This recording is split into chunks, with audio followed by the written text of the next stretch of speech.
Pedro Guiraldes, Gabriel Levinas, ¿cómo están? Muchas gracias por invitarnos. Muy bien, gracias. Buenas noches. Ha habido una polémica, digamos, esta polémica que se desata hoy en el programa de Jorge Lanata a la mañana, donde estuvieron ustedes, tiene antecedentes.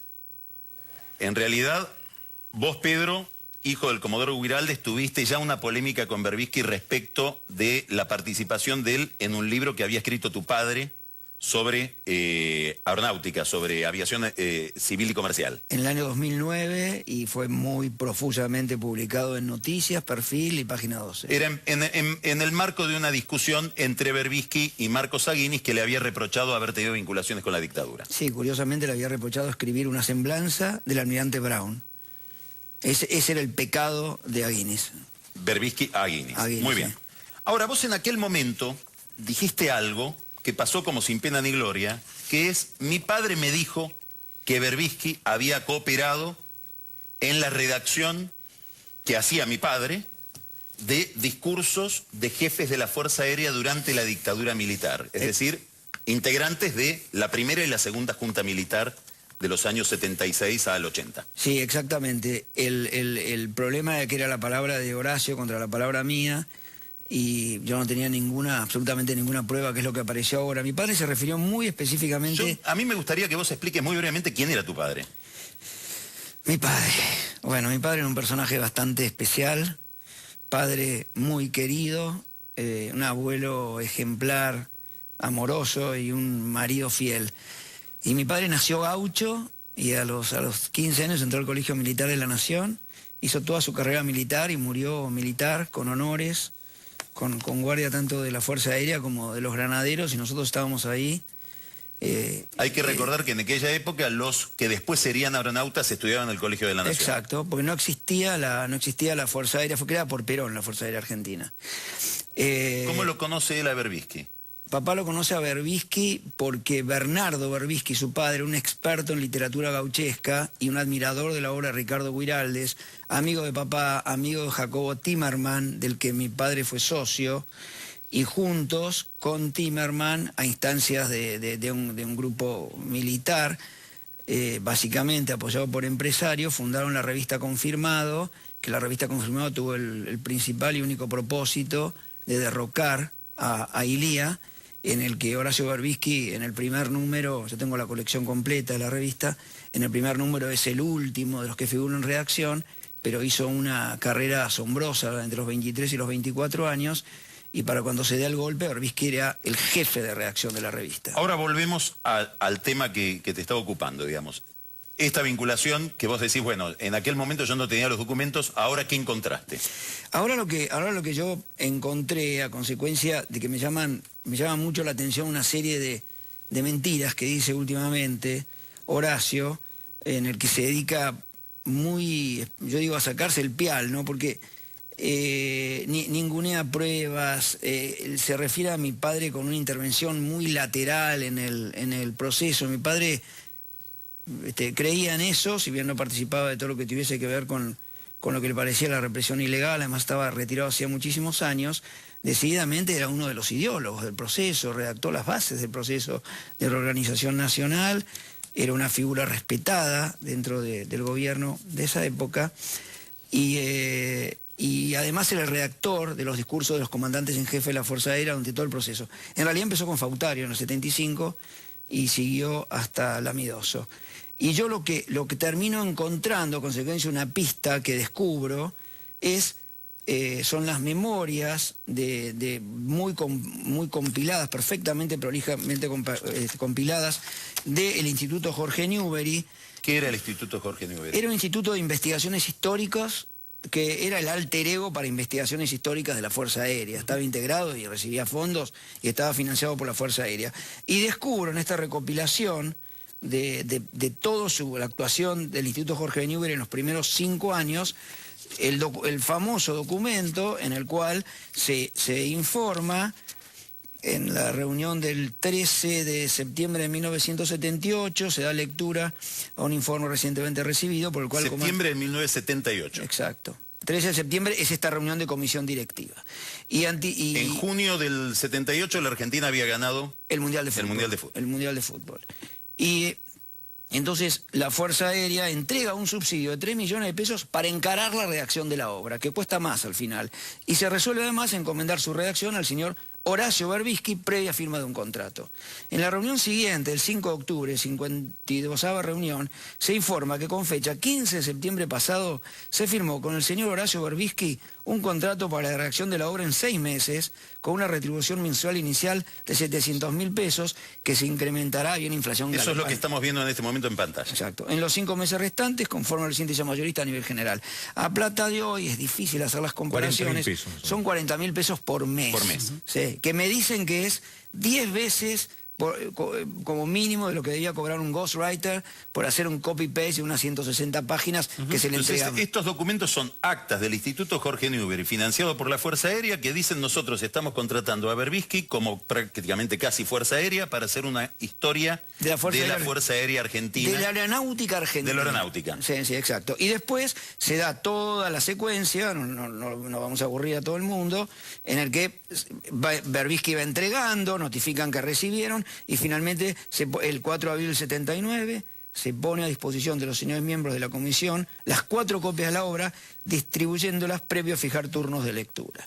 Esto es un material que no tiene nada que ver con el libro que Berbisky hizo con tu padre. Nada. Con el libro sobre el que polinizaban con Aguinis. Sobre el que Berbisky acepta que colaboró con mi padre. Pero él niega terminantemente haber hecho ninguna otra cosa para la Fuerza ¿Y dónde Aérea. entran los discursos? La colaboración en los discursos. Es simultáneo, es todo simultáneo. Déjenme terminar con el tema anterior, porque... Sí, te quiero preguntar algo muy concreto. Hoy Berbisky hizo declaraciones a la tarde, diciendo en el programa de Slotoviazda, diciendo todo eso es falso. A lo sumo lo que podría haber pasado es que el Comodoro Guiraldes me haya planteado un proyecto, no dice el Comodoro Guiraldes, dice que me hayan, en plural, como si hubiera alguien más que el Comodoro Guiraldes, planteado un proyecto de hacer una biografía de Jorge Newbery, que después se ve que no los convenció porque yo les planteé un programa y no lo quisieron hacer. Eso también es mentira. Esta es la biografía de Jorge Newbery, que no fue editada en esa época, sino que fue editada el 1 de marzo de 1976 y fue escrita por un miembro de número del Instituto Jorge Newbery, fundador, el señor Raúl Lara, respetabilísimo. O sea, hay una biografía de Jorge Newbery que no es la... 3 años antes. Absurdo que se le encargue a Berbisky. ¿Cómo te encontrás vos con todo esto? Porque vos estás escribiendo ahora un libro. Nosotros teníamos conocimiento de algunas de estas cosas, pero no teníamos los elementos. Sí habíamos visto en algún momento otro pedazo de una memoria donde se decía de los fondos y demás, solamente del año 78. A raíz de esto, que de alguna manera lo pone a Guiraldes a buscar más, tal vez por la bronca que le dio estas mentiras, porque en realidad Berbisky hace varias mentiras. Nosotros le hacemos una pregunta a él en un momento respecto de esto. Yo digo, llegamos a tener una comunicación con mail, él después dice que yo me comprometí a mandarle los documentos, lo dijo yo no me comprometía a nada, al contrario, yo le dije, si que somos periodistas, yo tengo que verte la cara, vos tenés que responder cuando yo te pregunto. Todos esos mails están, es decir, no sé por qué miente con algo que es fácil de demostrar. Yo le pregunto, ¿qué evaluación hiciste que te permitió firmar contrato con el Instituto Jorge Newbery usando tu conocido nombre real? Le pregunto yo por mail. Él me contesta, mi nombre es muy conocido hoy, pero apenas entonces. No es serio proyectar el pasado a mi situación actual. Ese instituto, en el que nunca estuve, tampoco tenía nada que ver con la represión. Nunca tuvieron mi domicilio. Guiraldes me pidió si podía escribir para ellos una biografía de Jorge Newbery, que eran los temas que le interesaban. Le presenté un esquema y lo rechazaron. Es decir, miente. Primero, a raíz de estas memorias, que son memorias que están estampilladas, selladas, con matasello original de la época, es decir, nadie pensaba ir a jorobarlo a Berbisky 30 años atrás como para armar este asunto del Grupo Clarín para joderlo a él. Acá está, mirá, el matasello, no sé si se puede ver, acercando el matasello de la época con la estampilla. Ahí mostrarlo, ahí es la cámara. Ahí se ve bien. Sí. Perdón, ahí. Y te agrego algo muy interesante. Esto no se refiere al contrato de 1978, se refiere a un nuevo contrato. Donde menciona el del 78. Donde menciona el del 78. Ahora, 2 contratos. 2. Sí, ahora, sí. Espera, voy a lo siguiente. Él después dice también hoy habla, que vos me preguntaste eso del tema del discurso manuscrito por él. Para empezar, lo más importante es que existe una relación demostrada a través de este material de Berbisky con las Fuerzas Armadas, en ese momento, en este caso, con la Fuerza Aérea. Segundo aspecto, el tema del discurso. Ya Susana Biau, quien la conoce a Susana Biau sabe que Susana Biau era una periodista de fuste que tenía, que todo lo que hacía lo hacía. En una de sus últimas notas menciona una parte... Lo menciona, pero no lo dice a Berbisky, porque como había visto el material en su momento, pero Guiraldes murió y ella no consiguió ese material en ese momento... Lo había visto en diálogo con tu padre. No se sabe si lo vio o el padre se lo contó, pero obviamente nosotros sabíamos porque, perdón... Ahí entran los discursos y todo esto. Espera, quiero decir que yo me entero de la existencia de esa conversación, además de haber leído lo de... porque... Efectivamente, la gente de ANATA, una de las productoras, recordaban que ella se lamentaba de no haber, en su momento, no se hizo de ese material y después ya no lo podía hacer. Por eso es que simplemente menciona con bastante memoria... En la última nota que... En la última nota, un discurso que seguramente es el amidoso y que, ya que a Berbisky le encanta hacer estas cosas de hacer análisis de texto para poder culpar como hizo ahora con Fight, si vos haces un análisis de ese discurso con el discurso que nosotros encontramos y gracias a los peritos llegamos a la conclusión que parte de eso lo hizo Berbisky, es lo mismo. Es decir, a ver, ¿de qué discurso estás hablando? Estoy hablando de un discurso ahora... ¿Querés que se los aclare? Lo tengo acá. Sí, decime. La parte que él decía que no esté impresa, porque, digamos, los discursos vos sabés que se hacen entre varios. Berbisky, Pedrerol y alguien más hacían los discursos. Y después seguramente quien definía era el propio Grafinia o el propio que terminaba... Ahí estamos viendo unos manuscritos. Sí. Hay una parte... Perdón, antes de entrar ahí... Hoy por la tarde, Horacio Berbisky dio un reportaje en Radio del Plata con Marcelo Soto Viazda, donde lo que él plantea es que los escritos no son de él y que la caligrafía no es suya. Es decir, él no dijo, bueno, eran años difíciles, yo la verdad es que no compartía para nada la ideología, pero sabía redactar, me contrataron y me pidieron que escriba sobre la subversión apátrida y escribí. Y hay un comunicado del CELS. Sino que simplemente él rechaza que sean escritos de él. Hay un comunicado del CELS, que es el Centro de Estudios Legales y Sociales, que es el organismo de derechos humanos que preside Berbisky, por eso todo esto es significativo, en el fondo. Sí, en real. Dice, en un programa emitido por Radio Mitre y en la versión digital del diario Clarín, se difundieron hoy un conjunto de mentiras que intentan vincular a Horacio Berbisky, presidente del Centro de Estudios Legales y Sociales, con la dictadura militar. Entre estas mentiras, se le atribuye ser autor de un texto manuscrito con una caligrafía que no es la suya. Se trata de afirmaciones falsas dirigidas a deslegitimar a través de su figura el trabajo que desde 1979 realiza el CELS en la búsqueda de memoria, verdad y justicia por los crímenes cometidos por el terrorismo de Estado. Lamentamos que el camino elegido para debatir sea el de la difamación. Y lo firma la comisión directiva del CELS. Mira, te digo dos cosas. Primero, hay dos peritos calígrafos que hicieron un trabajo sobre la base de unas dedicatorias en libros de Berbisky, hechos por Berbisky, a gente amiga mía, que por razones obvias no voy a dar los nombres ahora, y que acá está. Fíjate vos si la cámara... A ver si pueden... Se puede tomar esto. Esas son las pericias caligráficas. Esas son las pericias caligráficas. Si acá ven... ¿Podés mostrar cuál es cuál, digamos? Sí, bueno, la que está acá es el manuscrito y acá son las dedicatorias. La que es más amarilla siempre es el manuscrito. En este caso, la amarilla es la dedicatoria, al revés. Estos son peritos de alguna institución. Son peritos calígrafos argentinos que tienen, acá tenemos más. ¿Qué nivel de certeza podría extraer ahora te explico esa parte. Espera. Ahí tenemos más. Es decir, son dos peritos calígrafos distintos, uno es de la corte, el otro es un perito calígrafo... ¿Sabemos los nombres de ellos? No voy a decirlos. Te voy a explicar por qué no voy a decirlos. Varios de los peritos calígrafos, antes de que yo lea el material, cuando supieron que se trataba de Berbisky, dice yo ahí no me meto.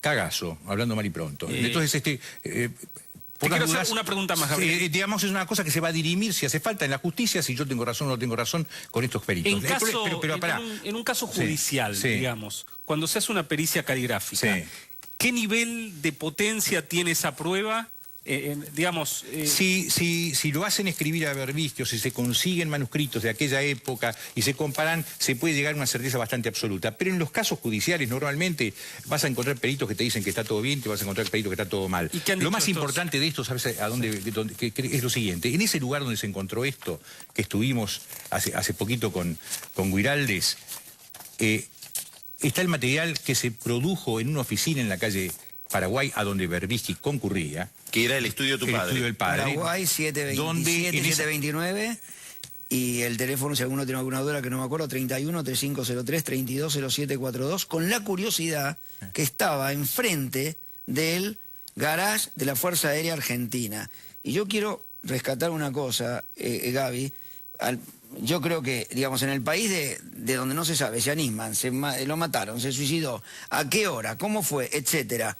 Si todo esto termina dirimiéndose en una pericia caligráfica, bueno, la verdad, francamente, me parece que va a ser como lo de River Boca. Pero al margen de eso, creo que hay una cuestión acá de contexto, claro, que es la relación durante 40 años de mi padre con Berbisky, los sucesivos contratos que Berbisky niega, su participación golpista en el derrocamiento de Lío, su intento de derrocar a Perón desde Montoneros, que se hizo Montonero en 1973, y además la relación con mi padre fue una relación muy buena. Mi padre murió el 18 de septiembre del año 2003. ¿Vos cómo interpretás entonces el traspaso de un Berbisky perteneciente a la organización Montoneros, miembro de la inteligencia montonera, a escribir discursos de la aeronáutica? No tengo la menor idea. ¿Qué razón económica, de protección? Eran años muy difíciles. No. Te cuento, ¿por dónde? Podés hacer las conjeturas que quieras, Nicolás, te digo la verdad. O sea, Estuvimos estudiando a Berbisky casi un año y no llegamos a una conclusión certera al respecto. Lo que quiero decirte es esto. Primero, para terminar la idea, en esa oficina de donde sale este material habían 4 personas. Las otras 3 personas, entre ellas Berbisky era una. Las otras 3 personas, su letra es completamente distinta. Es decir, en arte no solamente es importante que sea auténtico, sino lo que se llama la proveniencia, la provenance. La provenance de esto es perfecta. Viene de un lugar donde solamente habían 4 personas y una de ellas era Berbisky. Y las otras 3 letras no se parecen a esto. Vamos a entrar en una discusión bizantina si esto es o no es de Berbisky. Y no es el punto. El punto es que Berbisky cobró, sin duda, porque están los papeles, porque están en las memorias, porque están hasta los montos y la autorización del Estado Mayor para pagarle a Berbisky ese dinero desde el año 78 hasta el año 82. Si le mandaban a barrer el piso o a escribir discursos, da igual. Él estaba ahí y él había sido el segundo jefe de inteligencia. ¿No parece igual la biografía de Jorge Newbery que los discursos? No, bueno, eso es una interpretación. Sobre todo con el contenido. Por el contenido. Los discursos. No, pero perdón, no se engañen, porque no es que lo contrataron a Magoya. Contrataron a un señor que era el segundo jefe de inteligencia. ¿Tenés algún extracto? Sí, un extracto es tremendo, que es... A ver, estamos unidos en sociedad por las grandes coincidencias del amor a Dios, a la patria, a la libertad, a la propiedad, a la justicia, a la paz, al derecho y al orden, que son los grandes valores aglutinantes cuyo culto permitirá que se mantenga indestructible la unidad de nuestra patria, de nuestros hogares y de nuestras familias, todavía no afectados, afortunadamente, en sus partes vitales, por el cáncer de la disolución totalitaria que las Fuerzas Armadas hemos venido a extirpar. Yo no sé, parece, digo, no sé, humor negro. Pero insisto en una cosa, perdón, que esto obviamente es grave, pero lo que quiero decir es que mucho más grave es si uno considera que él era el segundo en inteligencia montonera. Entonces, ¿por qué ese señor puede estar sentado en una oficina, en la oficina de una persona que no era ajena a la fuerza, era una persona que trabajaba, que hacía cosas para la fuerza, hizo en su propia estancia varios eventos con fondos del Estado para recibir al jefe de inteligencia de Arabia Saudita, para recibir al sheikh, ¿cómo se llama? Al canciller de Arabia Saudita, para recibir durante la guerra de las Malvinas a todos los comandantes en jefes. Entonces, no había ninguna forma que... O sea, era una proximidad muy grande con el aparato militar del momento. Pero no hay forma, además, que, no era un jubilado que Guiraldes lo haya... Hoy calificó al instituto como un club de jubilados. Perdón, no hay forma de que Guiraldes lo haya tenido ahí sin autorización de arriba, porque si lo llegaban a encontrar ahí adentro, cuando lo buscaban, lo mataban a Guiraldes y a toda la familia. Él no iba a ser semejante. Además, Guiraldes tenía, a pesar de lo que dice Berbisky, poder de ayudar gente y de salvar gente. De hecho, lo hizo. Hay cartas entre Arguindegui y él donde él pide por gente que termina ayudándolas. Entonces, no es un perejil como lo quiso pintar Berbisky en las conversaciones de hoy. Última pregunta. Sí. Hoy Berbisky, entre las explicaciones que da, dice que todo esto que se está ventilando desde hoy a la mañana es parte de una operación de Clarín en respuesta a lo que él está escribiendo sobre la Corte. Lo dice siempre cada vez que alguien lo ataca. Siempre, nunca, es un tipo, así como inventó la culpabilidad por proximidad. Es decir, si yo soy amigo del portero que tiene un hijo que fue pariente de Videla, y entonces yo ya soy algo grave, del mismo modo, en este caso lo que hace es una cosa muy similar, que es en vez de decir y explicar por qué cobraba esa plata, y de dónde surgía esa plata, y a título de qué se la daban, y cómo es que él sobrevivió, entonces él dice, esto lo sacan ahora porque fight y no sé qué cuerno. Siempre hace lo mismo, nunca habla de el tema en sí, sino que dice, esto lo están diciendo ahora por... Es decir, acaban de matar a tu abuela. Sí, vos me lo estás diciendo ahora porque me querés molestar porque yo estoy escribiendo un libro. No, pero acaban de matar a tu abuela. Siempre es el mismo sistema. El sistema de él es desviar la cosa y no contestar el hecho concreto, irrefutable, demostrado, sellado, estampillado, de que él cobró en el año 78 hasta el año 82 plata de la aeronáutica con conocimiento del comando en jefe. No hay otra. Pedro, Gabriel, muchísimas gracias. Gracias a usted por Y a invitarnos. leer el libro cuando lo publiques. Sí, por favor.